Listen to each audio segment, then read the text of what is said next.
في تاريخ الكرة المصرية في لعيبة سابت بصمة مبتتنسيش. واحد من أهمهم نجم الأهلي ومنتخب مصر طاهر أبو زيد، اللاعب اللي عرفوه بلقب مارادونا النيل. تعالوا نرجع بالزمن ونتكلم عن مسيرته وأرقامه. طاهر أبو زيد اتولد سنة 1962 وبدأ مشواره الكروي في النادي الأهلي، ومن بدري جدا كان واضح إننا قدام لاعب موهوب مهاري وبيعرف يسجل في أصعب اللحظات.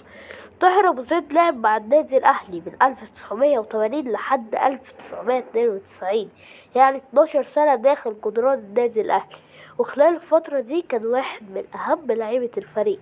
اتميز بمهارة فردية عالية وتسديدات قوية وأهداف حاسمة في مباريات كبيرة، وكان دايما لاعب يعتمد عليه. بالمناسبة أبوه كان رافض جدا فكرة إن هو يلعب كورة، واتقبل في اختبارات كتير لكن أبوه رفض، لكن محدش بيقول للأهلي لأ. حقق مع الأهلي بطولات كتير جدا، منها الدوري المصري أكتر من مرة، كأس مصر، دوري أبطال أفريقيا، كأس الكؤوس الأفريقية، وكان من الجيل الذهبي اللي سيطر على أفريقيا في الثمانينات. مسيرته مع منتخب مصر: طاهر أبو زيد كان نجم كبير، شارك في كأس الأمم الأفريقية 1984 وقدر يحصل على لقب هداف البطولة، وساهم بشكل مباشر بوصول مصر للمركز الثالث.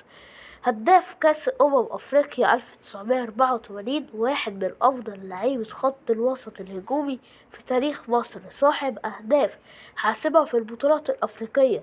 صنف كأحد أساطير النادي الأهلي بعد الاعتزال. بعد ما اعتزل طاهر أبو زيد دخل مجال الإدارة الرياضية، اشتغل منصب وزير الرياضة في مصر، وده خلاه واحد من أهم اللاعبين القلائل اللي نجحوا داخل وخارج الملعب. طاهر أبو زيد مش مجرد لاعب كرة، ده اسم كبير في تاريخ الكرة المصرية والأفريقية. موهبة، أرقام، بطولات، اسم دايما محفور في قلوب جماهير الأهلي. وبس كده تكون خلصت حلقة النهاردة، واكتبولنا في الكومنتات لو عايزين قصة لاعب تاني ونعملها الفيديو الجاي. وبس كده، سلام.